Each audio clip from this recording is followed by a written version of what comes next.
Hallo, willkommen in unserer neuen Sequenz der Lektionen 181 bis 200 und mit 20 Wiederholungslektionen bis 220. Es ist die letzte Sequenz im ersten Teil dieses Geistestrainings, wobei es um die Aufhebung der Art und Weise geht, wie wir Dinge wahrnehmen.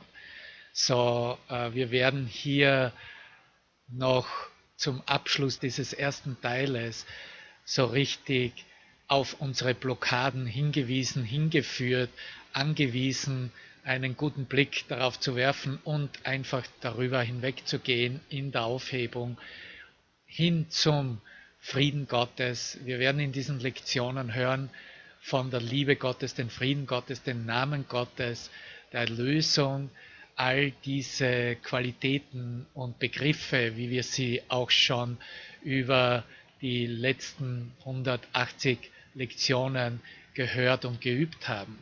Nun, in der Einleitung, bevor wir beginnen mit Lektion 181, die uns ja besagt, dass wir auf unsere Brüder vertrauen. Ich vertraue meinen Brüdern, die eins mit mir sind. Und dieses Vertrauen mit einem neuen Sehen der Sündenlosigkeit bestimmt und als Richtung vorgibt, gehen wir nochmal kurz auf die Einleitung ein, was uns diese nächsten 20 Lektionen anbieten werden.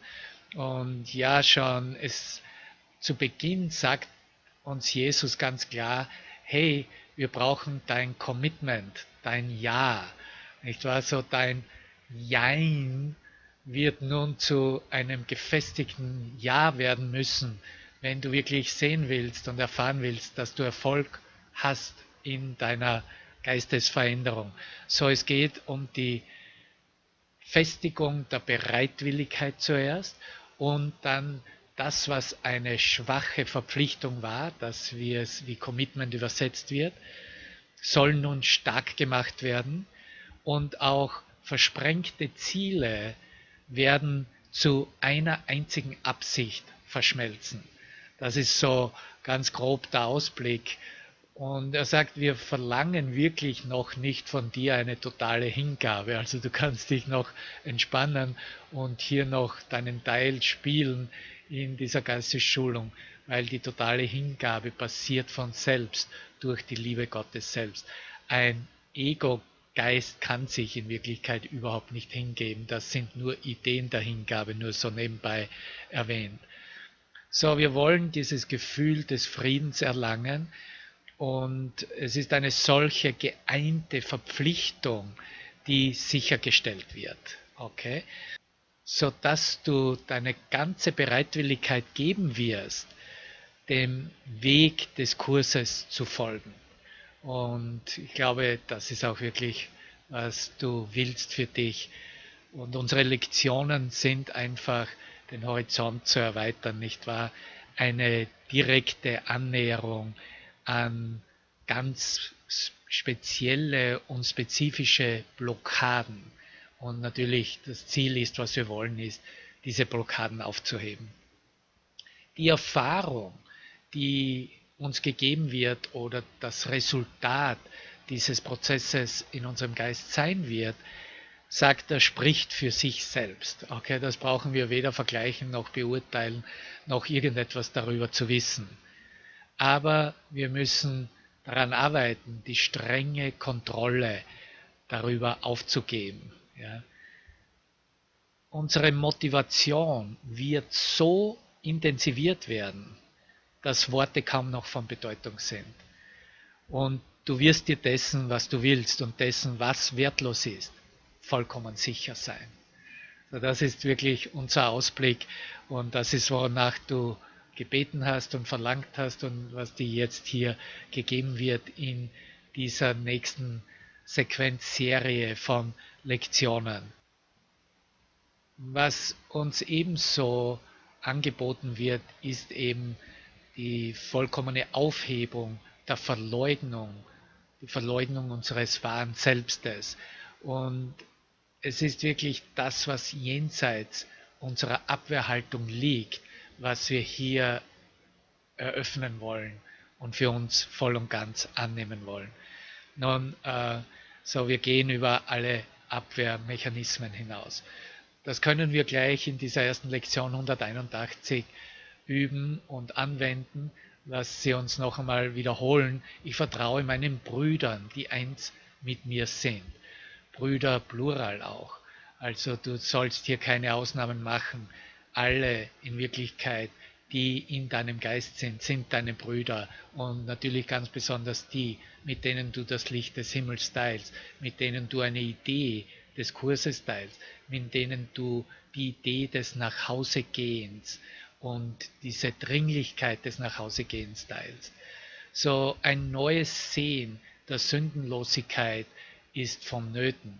Und deinen Brüdern zu vertrauen ist ganz einfach wesentlich. Das lässt er uns gleich am Anfang wissen, um deinen Glauben zu begründen und zu stützen, dass du fähig bist, dass ich fähig bin, du fähig bist, Zweifel und Mangel an fester Überzeugung in uns zu transzendieren, in uns ganz individuell gesehen zu transzendieren.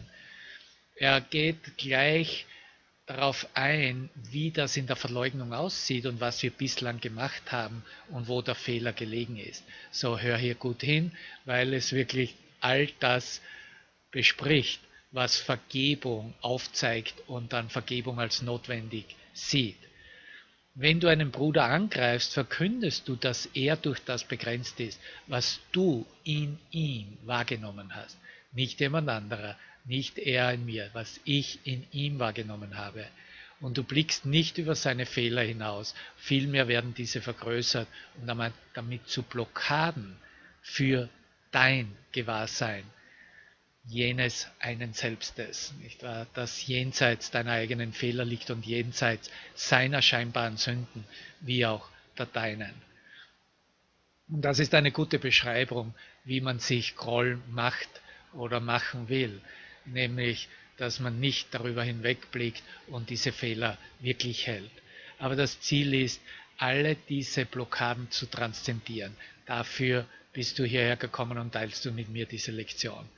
So, diese Lektion 181 dreht sich ganz klar darum, hier unsere Wahrnehmung und Wahrnehmungsveränderung herauszukristallisieren und letztendlich zu feiern, dass wir eine neue Schau, ein neues Sehen nun haben. So, die Wahrnehmung hat er nennt es eine zentrale Ausrichtung, und diese zentrale Ausrichtung ist nichts anderes als Beständigkeit im Sehen. Und verändere nur diese zentrale Ausrichtung, verändere nur deinen Geist. Wenn ich meinen Geist verändere, was wird dann passieren? Was du dann erblickst, wird sich entsprechend ändern. Es wird sich automatisch ändern. Das ist die gute Nachricht dabei. Und deine Schau wird jetzt wechseln, um jene Intention zu unterstützen, die deine vorherige ersetzt hat. Richte dein Augenmerk nicht mehr auf die Sünden deines Bruders. Und du erfährst den Frieden, der vom Glauben an die Sündenlosigkeit kommt. Willst du den Frieden, dann kannst du nicht mehr länger auf die Sünden deines Bruders blicken. Ganz einfach, da ist nichts kompliziert daran und da gibt es auch nichts mehr darüber zu sagen. Also es ist ein 100% es so neu zu sehen oder dann an den Folgen dieses Sündeglaubens, dieser Kreuzigung zu leiden. Und das kennen wir schon seit Anfang der Zeit. Die Frage ist wirklich nur, bist du nicht müde, darüber zu leiden und im Schmerz zu sein, was dir deine Wahrnehmung anbietet? Und mit der Wahrnehmung kommt das Urteil natürlich. Wenn du auf ihre Fehler ausgerichtet bist, dann sind sie die Zeugen für die Sünden in dir selbst, und du wirst nicht über ihre Anblicke hinausgehen und die Sündenlosigkeit nicht sehen, die jenseits davon ist. Aber das ist ja genau, was wir wollen. Wir wollen ja unsere eigene Sündenlosigkeit sehen und bezeugt bekommen, nicht wahr? So, es geht in dieser Lektion, unsere Sündenlosigkeit zutage treten zu lassen. Und so unterweisen wir ganz einfach unseren Geist. Und das ist unser Üben. Und unsere zukünftigen Ziele sollen uns nicht kümmern, was wir einen Augenblick zuvor gesehen haben, ist nicht von Belang für uns. Wir suchen Unschuld. Sündenlosigkeit, Unschuld und nichts anderes. Und er sagt, dass eine Hauptgefahr für den Erfolg nichts anderes ist, als dass du dich verstrickst in vergangene und zukünftige Ziele. Aber hier ist es, die Vergangenheit ist vergangen, die Zukunft nur vorgestellt. Sie ist nicht wirklich, sie kommt nicht wirklich, du stellst sie dir nur vor. Du verlässt in Wirklichkeit nie das Hier und Jetzt. Und diese Sorgen sind nur eine Abwehr gegen eine gegenwärtige Änderung in der Ausrichtung deiner Wahrnehmung. Weil wenn wir den gegenwärtigen Moment nicht verlassen, dann können wir auch nicht anders, als alle Dinge, die ganze Welt neu zu sehen. Und nichts weiter. Wir legen diese sinnlosen Begrenzungen eine kleine Weile lang beiseite. Wir beachten vergangene Überzeugungen nicht. Ganz einfach. So, wir wollen auf die Sündenlosigkeit im Inneren schauen. Und so begreifen wir, dass wir dieses Ziel aber verloren haben, wenn Ärger aufkommt und Ärger dominiert. Weil der Ärger unsere Sicht begrenzt. Und dann lenken wir die Sicht auf unsere eigenen Fehler, die wir dann aufbauschen und natürlich dann unter den Folgen leiden. So, das ist, was als Blockade bezeichnet wird, und wir sind jetzt hier, um diese Blockaden zu transzendieren, und wir weisen unseren Geist an, seine Ausrichtung zu ändern. Ganz einfach, wir verwenden diese Sätze, wie sie uns Jesus hier gibt. Es ist nicht dies, worauf ich schauen möchte. Es ist nicht dies, worauf ich schauen möchte. Ich vertraue meinen Brüdern, die eins mit mir sind. Ich vertraue meinen Brüdern, die eins mit mir sind. Vertrauen und neue Sicht ist wirklich auf derselben Ebene. Und die Blockaden sind natürlich dann gegeben, wenn wir auf das Elend blicken. Aber die Anweisung zum Üben ist, uns einen Moment zu nehmen, einen Augenblick, das zu unterbrechen, nicht mehr auf das Elend zu blicken. Und ebenso wenig, auch ganz wichtig, ebenso wenig bitten wir um Fantasie. Das, worauf wir zu schauen suchen, ist wirklich da. Die Sündenlosigkeit, das Licht der Sündenlosigkeit ist wirklich da. Ha, danke. Ja, und wir werden eine gänzlich sündenlose Welt erblicken. So, das Einzige ist, was wir im Namen wahrer Wahrnehmung suchen, dass wir die wahre Liebe empfinden. Und die Liebe, die er für uns empfindet, wird auch zu unserer eigenen. Und dies wird das Einzige sein, was wir in der Welt und in uns selbst ebenso gespiegelt bekommen und sehen. Die Welt wird zum Beweis, dass wir ohne Sünde sind. Kannst du das annehmen? Ist das nicht großartig?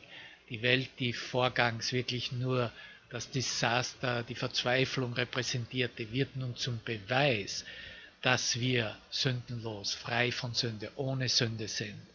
Und unsere Liebe zu jedem, auf den wir schauen, bezeugt unsere Erinnerung an das heilige Selbst, an dieses wahre Selbst, wer wir sind, das keine Sünde kennt, sich nie etwas vorstellen könnte, das seine Sündenlosigkeit nicht hätte. So, wir schauen weder vorwärts noch zurück. Wir blicken nicht auf die Vergangenheit und wir fantasieren nicht über die Zukunft. Wir schauen geradewegs in die Gegenwart, hier und jetzt. Und wir vertrauen der Erfahrung, die wir jetzt erbitten. Unsere Sündenlosigkeit ist nur der Wille Gottes. In diesem Augenblick ist unser Wollen eins mit seinem. Ich vertraue meinen Brüdern, die eins mit mir sind. Großartig, wunderbar. Wow, das ist ein Neubeginn. Hier beginnen wir diese Sequenz, um hier diesen Aufhebungsprozess, diesen ersten Teil erfolgreich abzuschließen. So, ich liebe dich und danke, dass du hier dabei bist und voll ausgerichtet und entschlossen bist, diese neue Sichtweise anzuwenden und ja, dir selbst zu geben. Es ist immer nur für mich, weil ich den Frieden Gottes erfahren will. Danke. sehe dich morgen in Lektion 182. Bye bye.